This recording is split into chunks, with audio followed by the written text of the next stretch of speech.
Halo penduduk bumi, sehat selalu bagi kalian. Gimana? Masih cebok pakai air? Terlalu mainstream, pakai metanol dong. Kembali lagi bersama saya Ten. Kali ini saya akan mereview sebuah film hasil remake pendahulunya dengan judul yang sama di tahun 1987, yang pastinya lebih dipenuhi dengan adegan-adegan kebrutalan yang sanggup menghasilkan hormon kortisol. Dan karena saya juga harus keberhasil untuk acara makan malam bersama Dwayne Johnson, jadi langsung saja kencangkan volume pijam salon di kelurahan setempat. Jika tidak ada handsfree, sisipkan tangan di mana seharusnya ia berada. Jangan lupa untuk menggunakan pengaman dan selamat melotot. Cerita akan diawali di mana terdapat seorang remaja wanita dengan penuh luka yang entah bagaimana ceritanya ia bisa sampai di tengah sebuah hutan. Namun yang jelas tujuan si gadis adalah untuk menghindari kejaran dua orang pria yang berujung pada kesia-siaan, karena pada akhirnya si remaja tertangkap dan dipukul hingga si gadis tersebut pingsan, kemudian dibawa oleh dua orang pria yang telah saya sebutkan.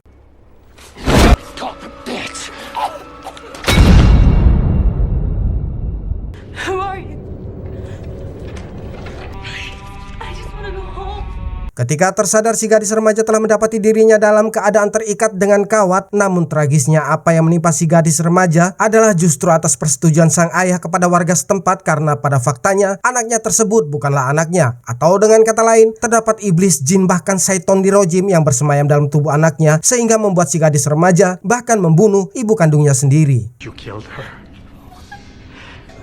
Daddy, why are you doing this to me? Satu-satunya cara untuk membuat si gadis terbebas dari kuasa syaiton adalah dengan membakar seluruh tubuhnya. Dan ketika merasa sudah tidak bisa lolos kali ini, maka si iblis pun menampakkan wujud aslinya, sama seperti seseorang jika sudah berurusan dengan uang.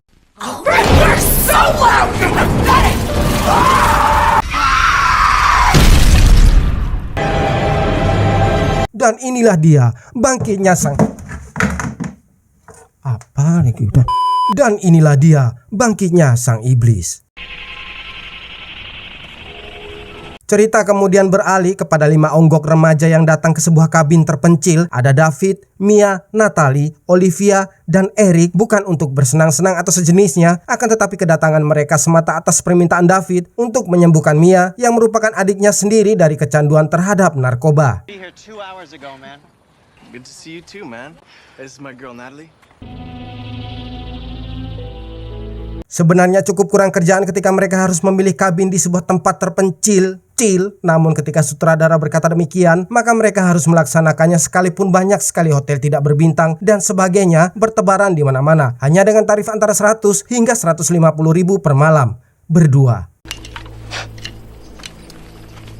Dikisahkan sebelumnya Olivia dan Eric pernah melakukan hal serupa namun tidak berhasil karena kurangnya dukungan dari pihak keluarga, yaitu David yang merupakan satu-satunya keluarga Mia tidak dapat hadir pada saat itu, sehingga rencana mereka untuk menyembuhkan Mia pun akhirnya gagal dan berujung pada kematian Mia. Beruntung pada saat itu dokter berhasil membuat Mia hidup kembali dengan menggunakan alat pacu jantung. Maka dari itulah dengan adanya David kali ini, mereka berencana membuat Mia benar-benar terbebas dari narkoba. Promise not to touch this shit.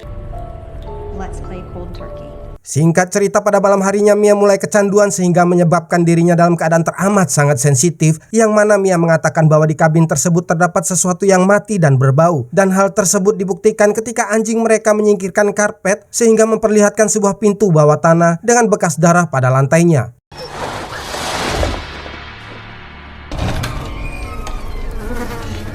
Ketika mencoba memeriksa, di dalam ternyata banyak sekali ditemukan bangkai kucing yang tergantung seperti yang dikatakan oleh Mia, yaitu mati dan berbau. Namun tanpa mereka ketahui, sebenarnya tempat tersebut merupakan tempat di mana remaja di awal film dibakar hidup-hidup. Dan sebuah kesalahan fatal terjadi ketika Eric membawa buku misterius yang terikat kawat, seolah memiliki kesan bahwa tidak ada satupun yang diizinkan untuk membuka, apalagi membaca isi dari buku tersebut. You shouldn't have touched anything from that basement.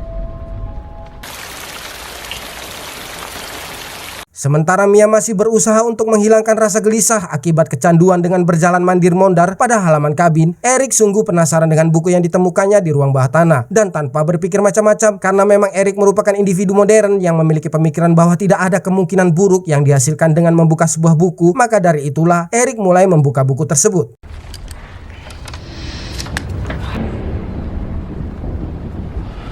Sebenarnya segala bentuk larangan sudah tercatat dengan jelas, bahkan sebagian tulisan pada buku telah dicoret-coret, yang mana hal itu membuktikan bahwa siapapun dilarang untuk membuka, menyalin, mendengarkan, apalagi sampai membaca semua yang tertulis di dalam buku. Akan tetapi rasa penasaran membuat Eric bersikap apatis, sehingga ketika ia membaca tulisan yang kebetulan merupakan sebuah mantra, Astrada Kunda.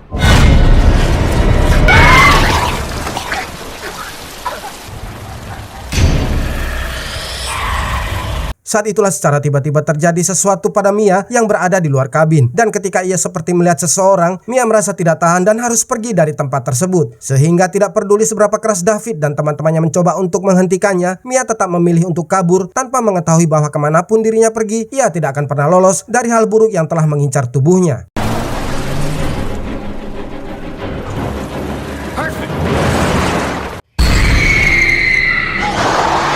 Dalam perjalanan Mia mengalami kecelakaan. Pada saat itulah ia bertemu dengan iblis yang telah dibangkitkan Eric melalui mantra, dan dalam sekejap dengan menyerupai lintah atau semacamnya, si iblis pun memasuki tubuh Mia.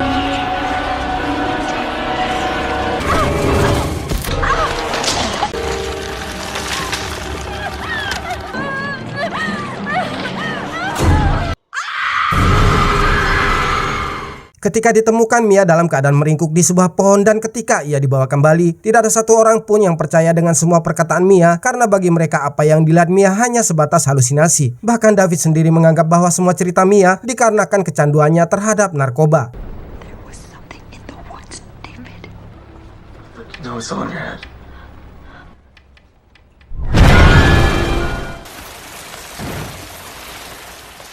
Saat sedang membersihkan bangkai kucing, David menemukan anjingnya telah tewas oleh sebuah martil, di mana David berasumsi bahwa Mia lah pelakunya karena memang itu benar adanya. Namun ketika David mencoba berbicara dengan Mia, David menemukan Mia sedang mengguyur tubuhnya menggunakan air panas di dalam kamar mandi. Pada saat itulah Eric menyadari bahwasanya apa yang dialami Mia tertulis dengan sangat jelas pada buku misterius yang ia temukan.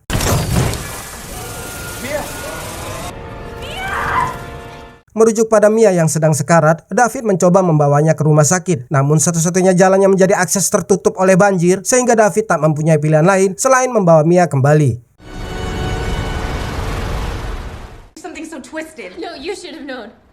Kita beralih di dalam kabin. Setelah Olivia menyuntik Mia dengan obat bius yang bahkan dapat membuat seekor kuda tertidur, mereka memikirkan sebuah rencana untuk membawa Mia keluar dari tempat tersebut keesokan harinya. Akan tetapi di tengah perbincangan, Mia yang seharusnya tertidur tiba-tiba datang dengan membawa senjata, kemudian menembak David. Beruntungnya tembakan tersebut tidak menyebabkan luka serius, namun kejadian selanjutnya adalah Mia berteriak dan berkata akan membunuh semua orang yang ada di sana. You are all going to die tonight. Usai berteriak, Mia kemudian pingsan. Namun ketika Olivia mencoba untuk menjauhkan senjata dari Mia, Mia tiba-tiba bangkit dan menerkam Olivia, lalu memuntahkan cairan merah yang jelas bukan jus tomat. Di mana kejadian selanjutnya adalah Olivia mendorong Mia hingga Mia terjatuh ke dalam ruang bawah tanah.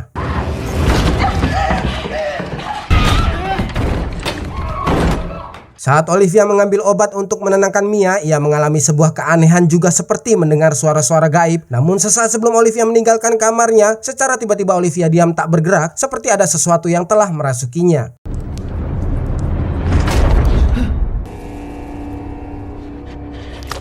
Eric yang merasa janggal karena Olivia tak kunjung muncul mencoba untuk memeriksanya. Namun sebuah kondisi mengerikan justru dialami oleh Eric tatkala ia melihat Olivia memotong-motong lidah juga mulutnya sendiri. Ketika Eric berusaha untuk menghindar, Eric justru terpeleset oleh lidah Olivia yang telah terpotong dan kini berada di lantai. Yang mana kejadian selanjutnya adalah Eric tidak mempunyai pilihan lain selain membunuh Olivia dengan memukul kepala Olivia hingga hancur, karena Olivia sendiri berusaha membunuhnya dengan kejam.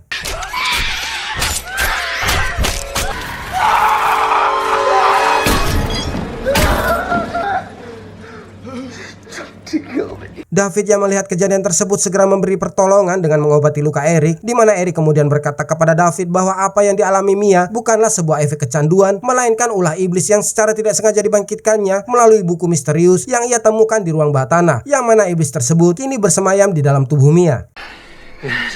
It was some sort of...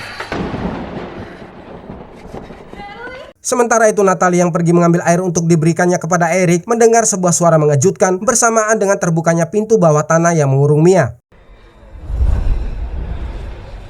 Saat Natalie mencoba melangkah pergi, ia mendengar tangisan Mia sembari memohon untuk diselamatkan, dan inilah yang terjadi jika seseorang tidak belajar dari keadaan. Natalie justru melangkah ke dalam ruang bawah tanah tersebut untuk menolong Mia, akan tetapi saat ia mendekati Mia, yang ia temukan bukanlah Mia yang sebenarnya, dan pada saat Natalie mencoba menjauh, ia mendapati dirinya diseret kembali ke dalam ruang bawah tanah oleh Mia.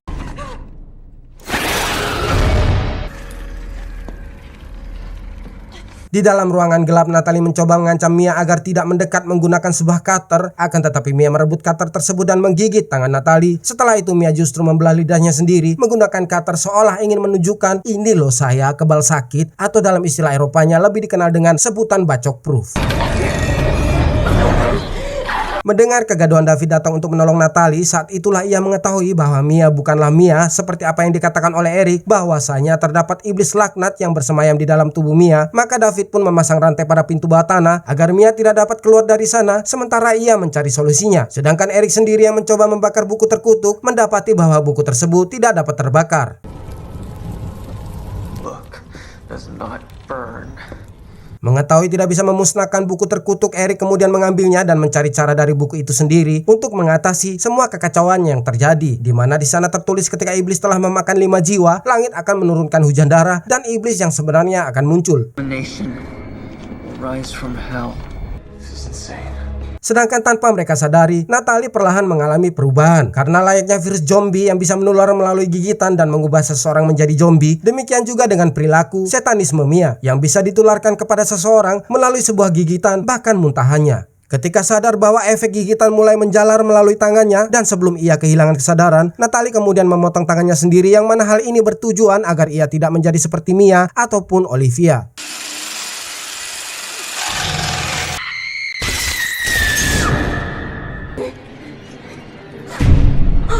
Kembali lagi kepada David yang mengetahui hal tersebut, segera menutup luka Natalie dan berusaha membuatnya tenang. Kemudian bersama Eric kembali mencari cara dari buku terkutuk, di mana di sana dijelaskan bahwa untuk membersihkan iblis mereka dapat menggunakan 3 metode, yaitu dengan cara mengubur, memutilasi, sampai pada membakar Mia, tentunya secara hidup-hidup tanpa dibunuh terlebih dahulu. Eric, we're not gonna fucking kill anybody, okay? Mengetahui cara yang dilakukan akan berakhir pada kematian Mia, David mencoba menolak kenyataan bahwa mungkin saja itu bukan ulah iblis, melainkan efek dari kecanduan atau seperti ibu mereka yang mengalami mental disorder. Dan tentu saja hal ini membuat Eric tertawa karena Olivia sama sekali tidak memiliki latar sebagai pengguna narkoba, namun bisa menjadi seperti Mia. Di saat perdebatan inilah, Natalie datang dengan membawa pistol paku dan sudah menembakkan beberapa paku pada wajahnya. Kemudian berlanjut dengan menyerang Eric juga David.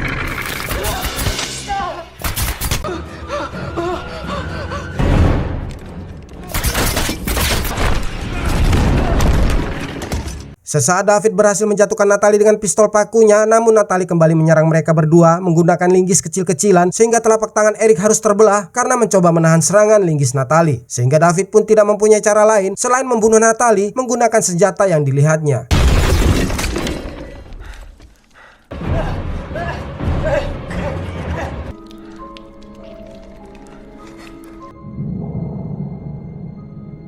Menilik sejauh ini, David mulai berubah pikiran dan bersedia untuk melakukan seperti yang tertulis pada buku untuk menghentikan teror. Namun ketika ia akan membakar tempat tersebut, David kembali merasa tidak tega terhadap adiknya, yang mana secara tiba-tiba David mendapatkan ide untuk menggunakan sebuah cara pada buku, akan tetapi masih memiliki kemungkinan membuat Mia tetap hidup.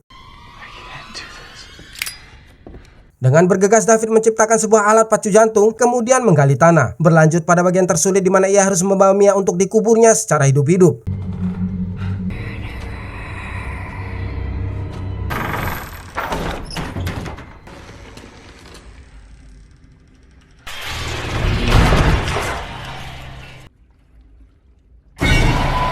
David mulai bertarung dengan Mia, di mana ia harus menahan serangan tanpa menyerang karena hanya berusaha membawa Mia. Maka tak ayal David pun menjadi bulan-bulanan Mia, hingga pada akhirnya nyawa David hampir saja terbang bebas jika Eric tidak datang untuk menolongnya dengan memukul Mia menggunakan linggis hingga pingsan. Namun sekalipun demikian, setelah bertahan cukup lama dengan semua lukanya, Eric pun harus wafat meregang nyawa. David yang kini hanya seorang diri hanya bisa menyelamatkan adiknya mengandalkan diri sendiri, maka dari itulah David mulai mengubur Mia. Di tengah upayanya, David merasakan keraguan karena Mia kembali mengingatkan kenangan mereka dan seolah memperlihatkan bahwa sepertinya iblis sudah tidak berada di dalam tubuh Mia. Akan tetapi David cukup belajar kali ini karena sesaat kemudian ia tetap pada pendiriannya untuk menguburkan Mia sepenuhnya.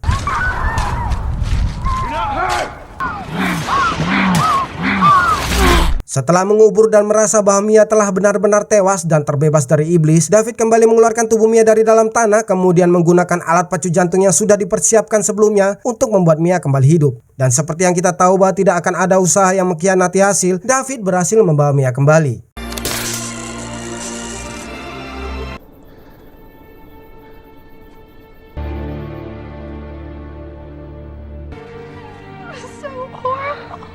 Pada akhirnya David dan Mia mendapatkan hasil yang baik, namun masalah tidak berhenti sampai di sini karena ketika David mengambil kunci mobil, Eric yang seharusnya telah tewas dan tubuhnya kini diambil alih oleh iblis tiba-tiba berdiri di belakang David, kemudian menusuk leher David dengan menggunakan tang.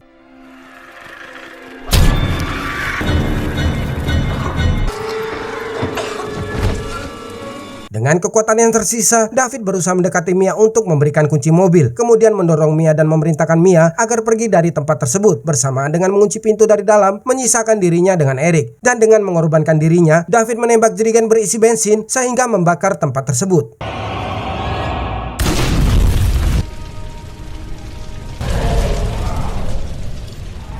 Tampaknya semua masalah kini telah usai, menyisakan Mia seseorang. Namun tak berapa lama kemudian, langit mulai menjatuhkan darah, atau lebih tepatnya terjadi hujan darah bersamaan dengan munculnya sosok yang muncul dari dalam tanah.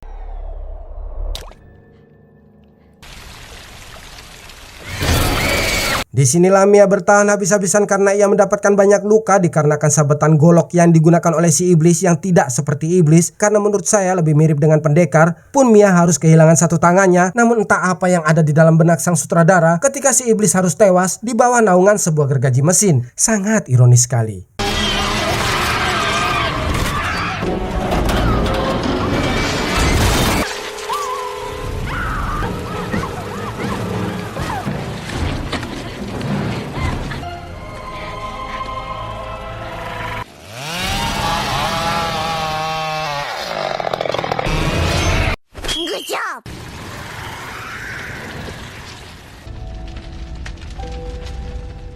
Pesan yang bisa kita ambil dari film ini adalah sama halnya dengan Mia yang pada awalnya merupakan inang bagi sang iblis dan membawa bencana bagi teman-temannya, akan tetapi di akhir film ia merupakan satu-satunya orang yang selamat, bahkan si iblis pun berhasil dimusnahkannya. Dan itu sama seperti halnya kita yang tidak boleh menganggap remeh orang lain, karena bisa jadi seorang ART yang bekerja untuk mencari sesuap nasi akan menjadi seorang politikus dermawan yang akan menerapkan pembagian sembako secara berkala bagi mereka yang tidak mampu. Dan tentunya hal ini mengacu pada salah satu kata bijak yang saya kutip dari Albert Einstein, yaitu berusahalah untuk tidak menjadi manusia yang berhasil, akan tetapi berusahalah untuk menjadi manusia yang berguna. Saya Ten selaku salah satu penduduk bumi pamit mohon diri. Bakso beranak Mika Sumire.